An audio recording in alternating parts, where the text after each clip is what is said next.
Sorry about that. So my name's John Readman. I'm the founder of a business called Modo 225, and we have some software called Bosco. We're in the data theatre because we actually have a platform that helps you predict where to spend your marketing money, but that's not what we're really here to talk about. When I set my business up, I set up with the founder of Skyscanner, who I met on a charity bike ride. And we're cycling from London to Sydney over 25 years to raise money for an orphanage in Uganda. And we now raise about £200,000 a year to fund 280 kids to take them off the street. And then when I set up this latest business, we decided to name the business after one of the children. So Modo is the name of one of the children, and Bosco is the name of the guy who runs the orphanage. So, and I've signed the Founders Pledge, which means if I ever sell my business, I will give 10% of all my gain away to charity, and over a third of our employees donate some of their money every single month to help the charity in Uganda. So it's not really about me today, but purpose for me is really important. And I got approached to talk today and get some of our clients on the stage to talk about purpose.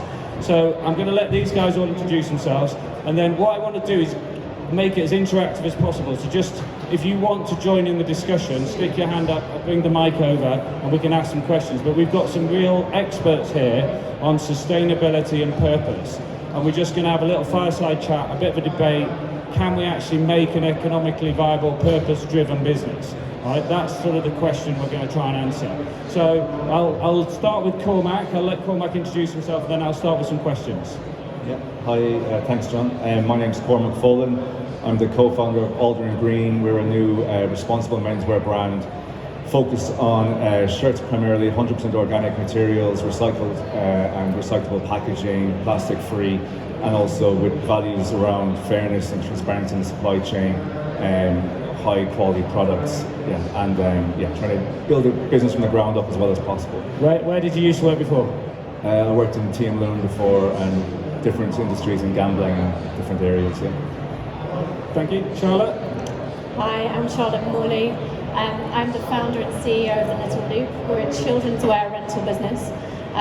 We kind of got a bit of notoriety slightly earlier in the year when I appeared on Dragon's Den, really trying to raise this conversation about sustainability and purpose-driven businesses into the public domain. It's not my dream to go on television, but it feels like such an important thing to bring out there and discuss. Prior to that, I worked in intelligence for 10 years. I was a geography teacher, I've done all sorts of different things, but this genuinely feels like doing the right thing and actually changing and making a difference, which is very rewarding. Good. Hi, I'm Geoff from Sonsbeeck. I'm the founder and CEO of a company called House of Baukjen. Can we hear you?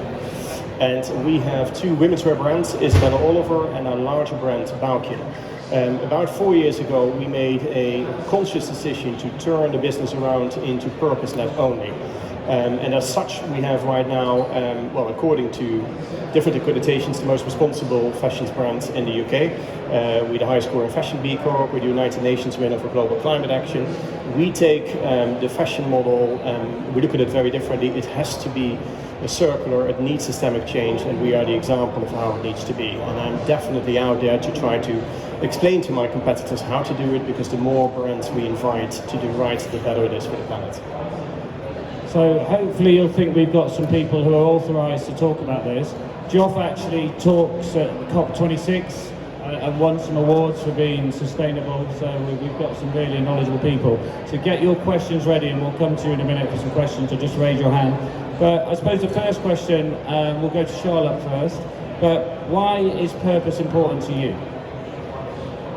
I don't think we planned that question. Why is purpose important to me? I mean, I think it's really, from a business perspective, purpose is where people are going. I think as a human race, we're moving more in a direction where purpose is becoming increasingly important to us. And I think particularly since COVID-19, we've seen a real shift in the consumer mindset and people thinking much more about consciously consuming. So from a business perspective, it's where business has got to be. From a personal perspective, that's just the way I'm hardwired. I think that's where I've been since I left university and went to work in intelligence to try and do good.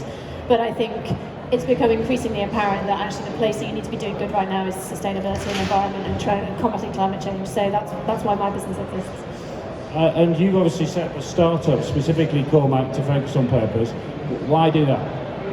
Yeah, I guess a lot very similar to what Charlotte said. I think, can you hear me?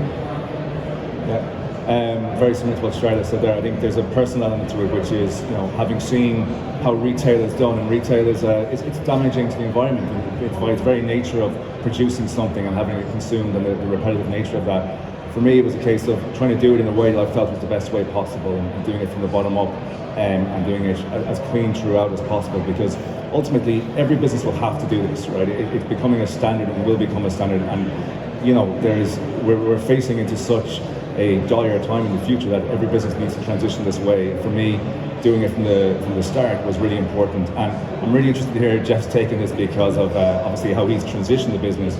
But for me, I saw a very daunting task of going into businesses and trying to change that, and I felt kind of trying to disrupt it and doing it from the ground up was really important, to try and give customers an opportunity to shop more consciously, to buy better, buy less, buy better, and move towards it. So you could argue it was easier to do it from the ground up. So I suppose, Geoff, from your point of view, how did you manage to pivot a normal e-commerce online business into a sustainable e-commerce online business? It starts with the epiphany, and for me, 4 years ago, it was I just read a stat that every second, a truckload of garments is going to landfill or incineration around the world. And the thing is, once you know that I cannot be part of the fashion sector. I need to either abort or challenge the sector and prove that we actually can do it different. So from there, I mean, it was soul searching and literally look at a good business model, but rip it up and say, what are the components of what we're trying to do, how we have been doing it, and can we actually find a complete new model that leverages a lot of things we've learned, but does it systemically better for the planet and the people on it. If you have a convincing commitment to it and a convincing strategy, it is not hard to get your suppliers and your customer base with you, and on the back of that, your consumers too. Authenticity just will carry in this. So I suppose that brings us on to the question about consumers. And I think everybody here has probably bought something for a non-sustainable, non-ethical brand. I'm not going to tell us what you're all wearing, but I'm a father of 2 teenage daughters who pride themselves on shopping vintage and second-hand, and then we have these bags turn up from Shein, from Boohoo, from Pretty Little Thing on a weekly basis. So I suppose, do the consumers get it, and are they actually seeking it out, and how can we educate them? So I don't know. Start, Cormac, with that? Well, I guess, are they seeking it out, right? Look at Google search trends, and yes, the trends are going up, but as a percentage of whether people are searching for qualifying words around organic or sustainable, it's questionable whether or not that volume is even close to being anywhere that represents a huge chunk of the market. So are people actively searching for it, versus when offered an alternative, would they buy it, and would they be willing to pay a little bit more? I think we discussed this as well a little bit earlier around, are people willing to compromise for that as well? And that's whether that be on price or whether it be compromising on actual quality. I think it's kind of responsibility of the brands is to be able to offer alternatives that are better and that can still be competitive within that. Yeah. Charlotte? I mean, Cormac's touched on this chicken and egg situation, right? You're going to go and buy the things that are available to buy, particularly if they're easy to buy and they're affordable to buy. So the more businesses like ours that get out there and put easy, convenient, cost-effective solutions in front of people, the more likely we are to see this mass change. Teenagers are a really interesting market segment, because the number of parents I get coming to me saying, please offer rental for my teenagers. And I'm like, I can't, because there are not brands that appeal to teenagers that offer quality clothing that I can rent. And there's a gap. There is a massive gap in the market, and I can't do that myself. And we need there to be a shift, and we need brands to be offering the clothes that are appealing to that demographic.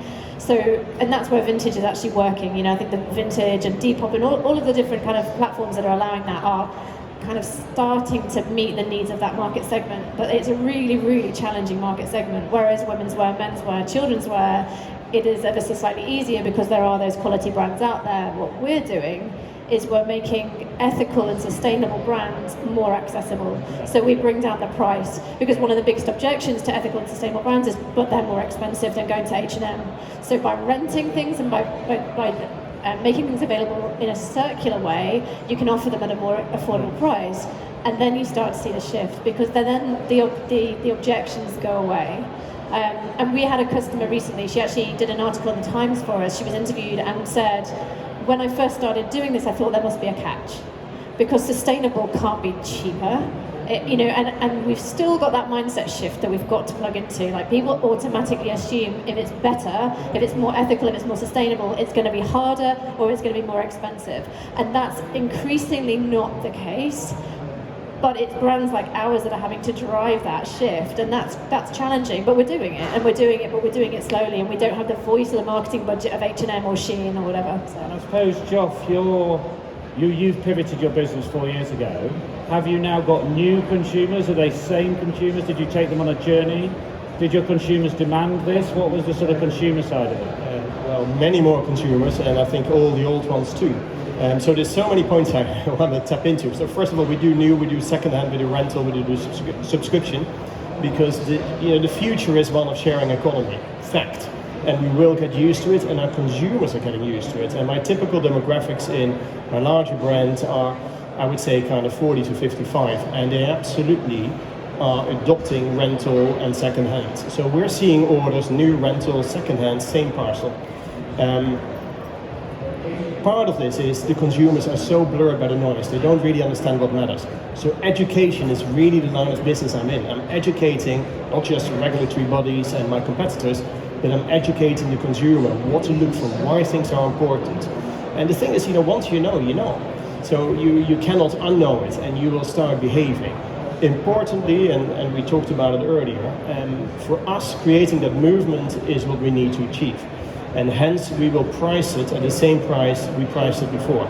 So we have a competitive basket who we match against, so we're sure we remain comparable. Ours is 20 times more responsible and more expensive to make, but we make the money back in other places. But we're not going to price it higher to the consumer. So she doesn't need to make a compromise. Okay, so I suppose there's a lot of companies out there who claim they're doing the sustainable things. I suppose, what's your view on greenwashing and people? I think there's the story about Stella McCartney who had one recycled dress and it was just one, but she got loads of PR. What's your view on that, and is that a good thing because they're trying, or is that a bad thing because they're fraud? What do you think, Cormac? It's a really tough one, because I think when you've got that sort of volume and scale and you've been established for so long and you've got your supply chain that's so entrenched, it is difficult to change, and it does start to impact on your margins. And we talked about this earlier around shareholder capitalism and your ultimate responsibilities there, and how that it takes it from the very top down to be able to shift that out. So I think when it comes to the greenwashing piece, like it's about honesty, it's about representing what that is, right? So if like we talked about that instance, you said 99% of the rest of the product is still not in any way sustainable or recycled, and it's taking that piece and disproportionately inflating it to make it look like you are making these huge efforts. The brands I really respect are the ones who recognize the fact that they're on a journey to get there. They've set out a time frame to achieve that, and then they're working towards that in really clear ways and measuring their impact over time. And that's what ultimately the honesty is that I don't think the expectation is that everyone can flip, and turn on a coin and be able to get there. But it's the honesty to say we're at this place and we want to get here, and here's our journey getting there. And building enough content into your website, into the information available, the transparency about how you operate now, I think is the really important part. So, yeah. And I think we were talking about before, Geoff, is you don't see this as an option. This is a part of who everybody's going to have to become. Absolutely. I mean, for many reasons, the consumer is going to be in the know, and they will want it from brands. Regulation will catch up. What kind of tax schemes we're going to get? You will be penalized if you're not doing the right thing. And very important, staff. We talk about the great reshuffle and the struggle we have as companies to retain and acquire staff. We have none of this, because everyone working for us is really committed to the purpose. They want to help change the sector like we do. We at any time have open applications coming in. If you have a job, please know about me and get back to me. So I think employees, consumers, and the regulatory surrounding is going to catch up. And if you're not on the right side, you're going to be left behind rapidly. And any questions? Anybody got any questions at this stage? Anybody want to chip in? We get the microphone over here.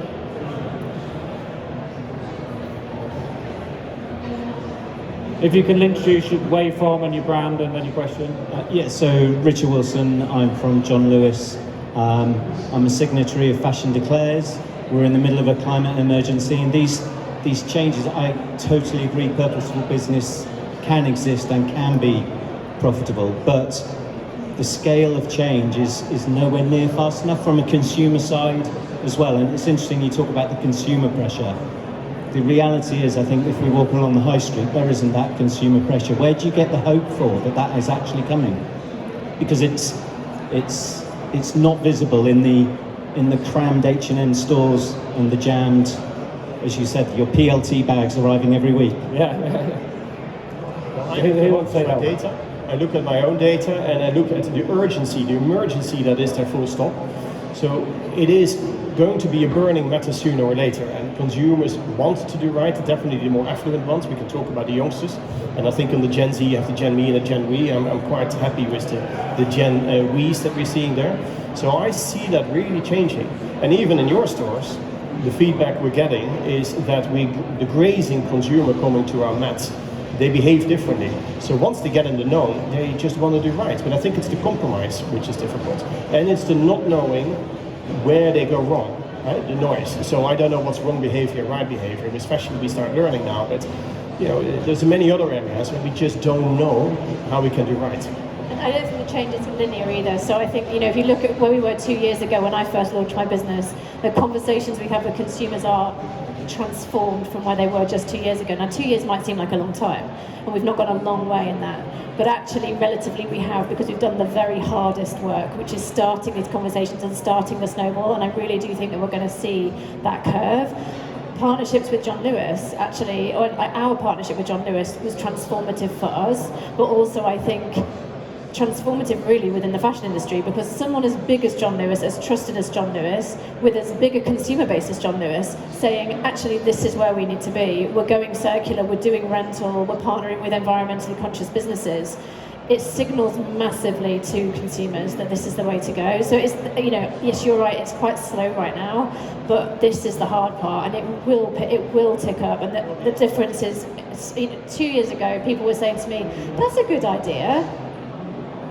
Last year they were going, that's a good idea, I'm going to go and look at that. And this year they're saying, that's a great business, I'm going to do that. And that feels kind of micro changes, but actually it feels so significantly different. And as you say, the data is demonstrating that change. Cormac, anything on that one? No, I guess we're actually all partnering with John Lewis, so yeah, which is great. It's not an ad, by the way. But I think the question is, where's the hope? I think part of it for me is just taking the personal responsibility to kind of try and keep driving, keep changing it. And I think ultimately it's very difficult to create that huge level of scale. It's very easy to control what you're doing and actually take a step to start something.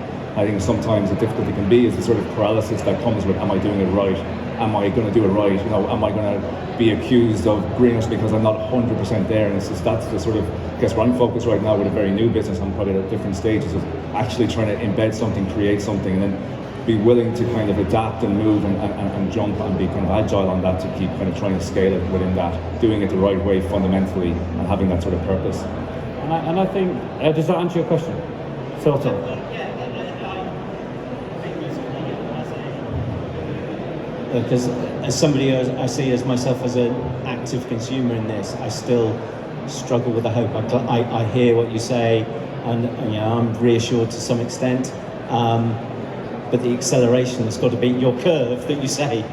That's a big uptick that we're hoping to see happen. I think if you think about, I sort of often look at this as the only way to get big change quickly has got to come through some form of regulation. Right, or taxation, right? If you think about Coca-Cola with the sugar in the Coca-Cola, right? The consumers were still buying it and drinking it. They knew it was bad for them, but they were still buying it. The government changes the law. Coca-Cola think, well, we'll just change the recipe, and and then the problem's not fixed but changed. And it's like they're talking about a fat tax or this tax or that tax.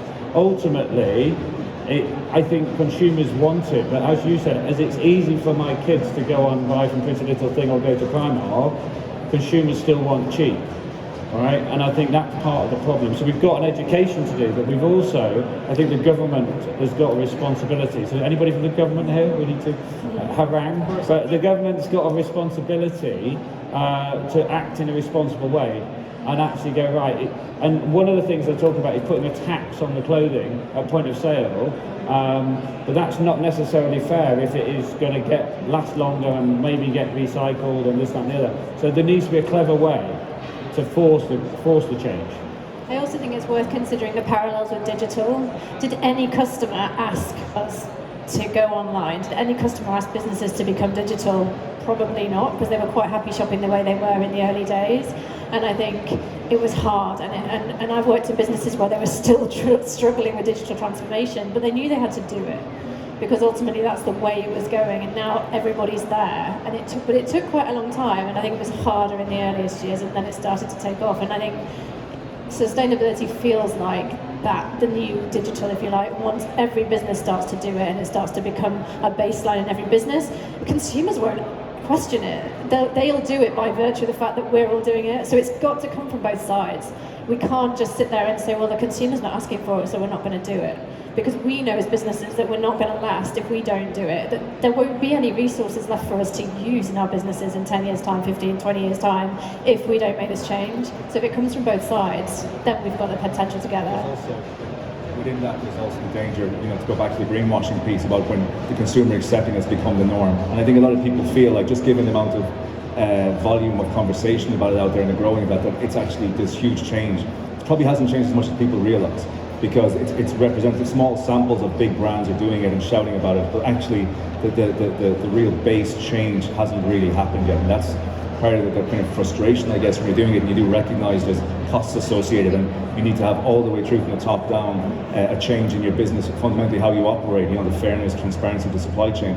If you do that for a batch of 1% of your clothing and shout about it on your homepage every single time you turn it on, it is frustrating when you're trying to build something and you're up against that. And like you're saying, so I do agree with you. I think ultimately, with regards to the whole environment, it's going to have to come down to regulation incentives, and it's going to have to be incentives to push people and business into the right behaviour to get that sort of flipping point where we start to exponentially see that curve change. And I don't want to mention the word recession, but I think we might be heading that way. It doesn't take an economic person to sort of point that out, but an ESG, I think, is seen as an expensive option. I think you're proving you can do it.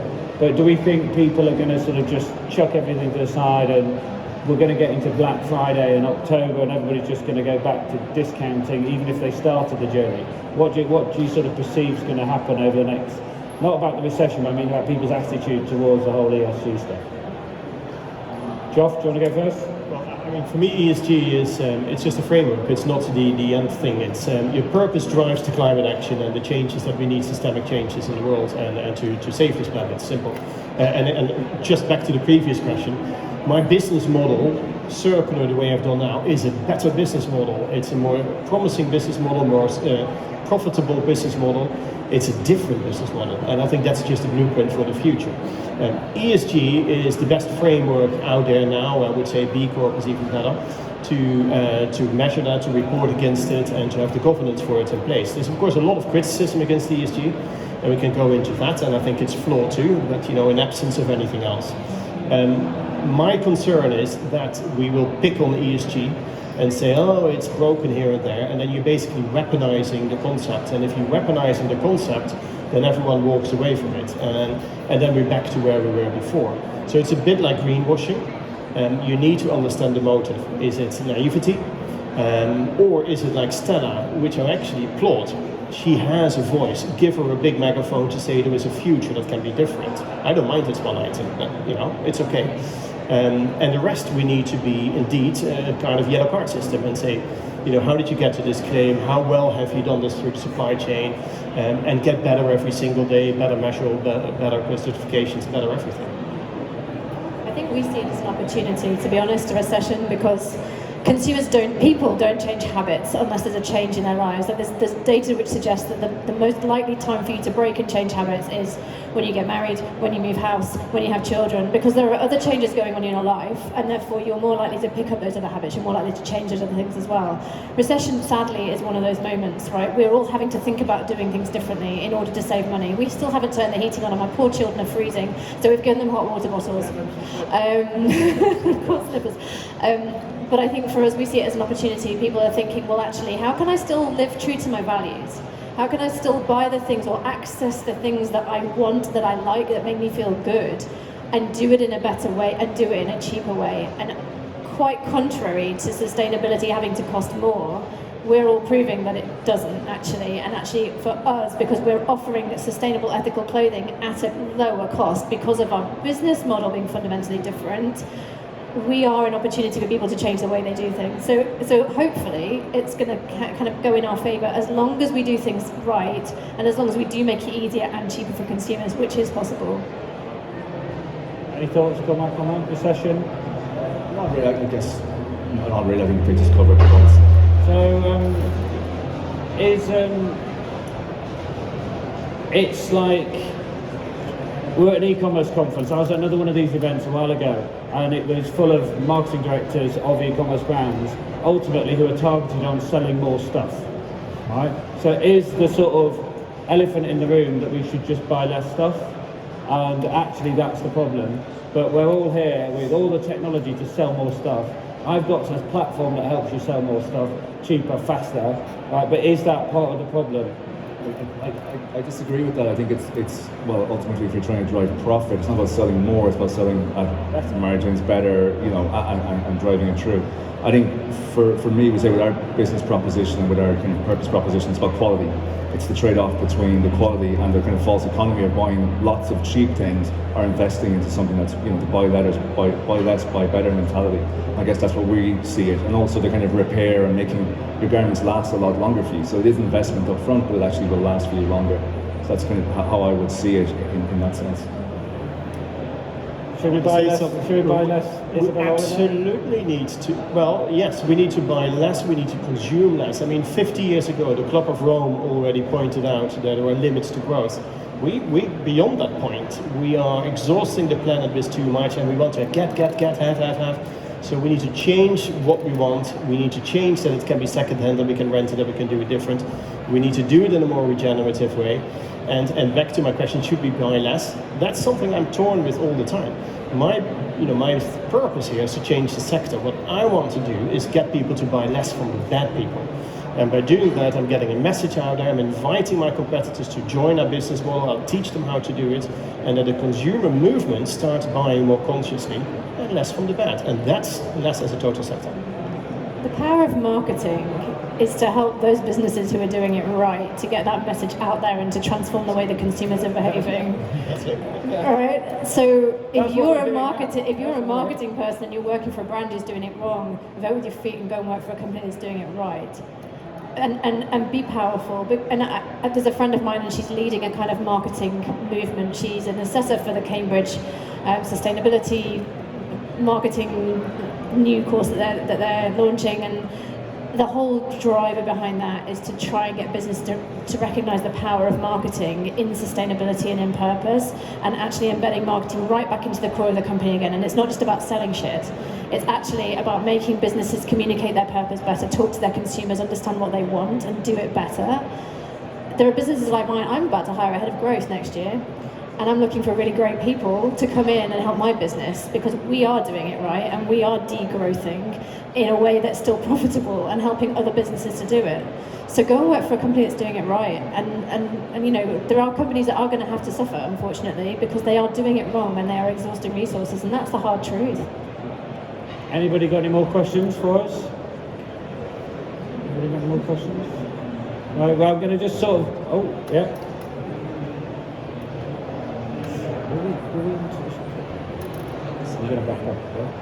You mentioned obviously the supply chain and all that sort of stuff and how that can be ethical, but how much do you consider like the back end of like how much the power of the technology and things like that? I mean, I assume you all have e-commerce websites and they're hosted on power hungry servers and things like that. Is that something that plays into your business model as well? You're a B Corp, so you talk through that, and then I think you guys are applying to be B Corp, so do you want to talk through that, Geoff, first? I mean, we take a complete 360 view to everything. Every supplier, every use. We're buying only second-hand laptops now, you know, because second-hand, we refurbished. We know exactly the hosting, how they offset. It's not just the offsetting, it's like how did they innovate out of it, reduce it, and avoid it. It's that level, and the remaining you need to offset. But it's that first bit that matters here. So we choose all our suppliers on it. Now, talking about the main supply chain, mostly from Europe, where the farmers, the mills, the dye houses, and the factories, we work very closely with them to ask that same questions to all their suppliers too. So we really have an impact in changing a vertical down to understand how they can make the shift to lower carbon and everything else. So yeah, it's a holistic view. I think every company's got to start somewhere, and you can't do everything. But I mean, so we've started saying our suppliers are ethical. We only buy second-hand furniture, second-hand shop fittings, second-hand everything, laptops, refurbished laptops. We're based in a place where we have fully renewable energy powering where we are, but that's because we were able to do that and because we happened to find that place. You've got to start somewhere, and you can't do everything all at once. But we're applying for B Corp as well, and I think it's a really fantastic framework for not only how you do things, but your governance, and it's just such a great guide for doing it right. So if any business is working towards B Corp, is going to have to get there eventually. So yeah, and I think you'll do the same, right? Yeah, I think it's a really interesting point as well. I think I guess being purpose-driven, your first instinct is always ask the question, how can I do this in the best way possible, as opposed to just defaulting to what's the easiest option. I think we opened a store recently, and we tried to use as much of the fit out from previous as possible before. We weren't just going for lashing stuff in there and buying things new. It's always about, can we get something secondhand that's as good as a piece. From a technology perspective, I wish we were burdening our servers enough to be able to have to worry about that. But I saw there was a brand, I think it's Asket, who were offering a lower energy consumption version of their website to the consumer, which I thought was really interesting. So you could choose that, it loads a little bit slower, it mightn't be as high res. It's pretty cool, but we're Shopify and works pretty well right now, and I think it's a journey for us to get there. Yeah. There was a conversation we were having earlier, and actually thinking about your channels to market now.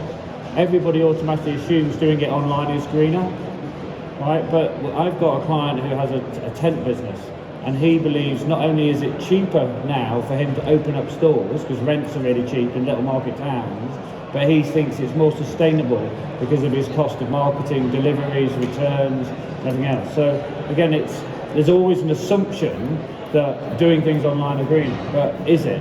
And I think it's about analysing that, because you've just opened a store as well, for the same reason. Right. Yeah, well, we found our cost of acquisition when we launched was quite difficult. I think anyone who works in digital marketing recognises the cost inflation of driving traffic to your website. And actually we found doing a pop-up was cheaper for us. Now our proposition is very much about fit. So fit is something you physically feel, as well as the fabric is very, very soft. So if anyone wants to buy one, Alder in green. But I think, yeah. Alderandgreen.com? Alderandgreen.com. Yeah. But I think, it's what works for you as a brand. And I guess for us, we found that actually it was a cheaper acquisition source for us to kind of, and then you build it obviously around that. We've got John Lewis, and we've got the online channel for returning customers. Has anybody got any other questions before we wrap up? Oh, one up front here.